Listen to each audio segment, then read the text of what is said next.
हमारे घर में सीसीटीवी कैमरास लगे हैं ना, अभी सच बाहर आ जाएगा। स्वरा ने हमें मारने की कोशिश की थी, प्लीज इसे अरेस्ट कर लीजिए।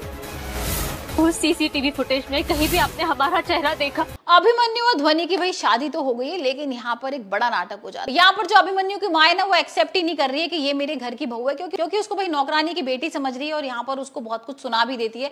तो कोई भी कानून ये कैसे साबित कर सकता है कि वो हम ही थे? उसके ऊपर हाथ वगैरह भी उठाती है, लेकिन जो अभिमन्यु है वो बचा लेता है। अब अभिमन्यु के ऊपर तो भाई जादू चल गया है ध्वनि का और कोयल का। हमने देखा था ना किस तरीके से यहाँ पर कोयल भाई बातों में फंसा लेती है उसको और बोलती है देखो कितना जुर्म होने वाला है इस लड़की के ऊपर और कितनी प्यारी सी स्मार्ट सी लड़की है। पहले वेदांत ने इसे धोखा दे दिया और यहाँ पर अब ढोला राम से इसकी शादी कराई जा रही है, तो तुम अगर कुछ कर सकते हो तो भाई इससे शादी कर लो। पहले तो मानता नहीं, लेकिन उसके बाद वो मान जाता है और यहाँ पर हम देख ही रहे हैं कि ढोला राम की जगह भाई वो दूल्हा बन के आ गया। कैसी भाई वो सहरा ऊपर करता है तो चेहरा सामने आ जाता है और यहाँ पर हो जाता है बड़ा हंगामा।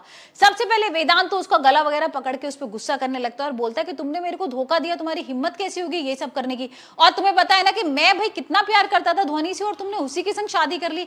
लेकिन यहाँ पर भाई उसको चुप करा देता है और बोलता है कि आपने उसको धोखा दिया था, मैंने नहीं दिया था, और आप भी उसको छोड़ के चले गए थे ना, आपने स्वरा से क्यों शादी कर ली? अगर आप उससे वाकई में प्यार करते थे तो आप उससे शादी कर लेते और स्वरा का साथ नहीं देते। वही हम देख रहे कि भाई कोयल आ जाती है बीच में और सबको बोलती है कि शांत हो जाओ और ठीक है जो हो गया, अब यहाँ पर अब कुछ नहीं कर सकते, और अगर हम कुछ बोलेंगे भी और यहाँ पर ध्वनि को अगर घर से बाहर निकालेंगे तो भाई यहाँ पर हमारी बेइज्जती होगी। और वहीं पर सारे लोग चुप हो जाते हैं और यहाँ हम देख रहे हैं कि भाई ध्वनि और कोयल का जो प्लान था वो कामयाब हो गया है।